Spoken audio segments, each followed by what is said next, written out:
No work today because it rained. Kind of sucks, but not much I can do about it. I'm just out here walking Rocky. I guess spring's here totally, since it is technically April. And it's nice out. It's like, I don't know, despite the doom and gloom, it's probably about 55.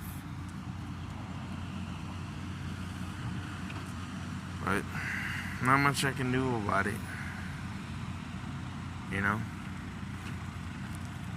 That's the way I look at it. It is what it is.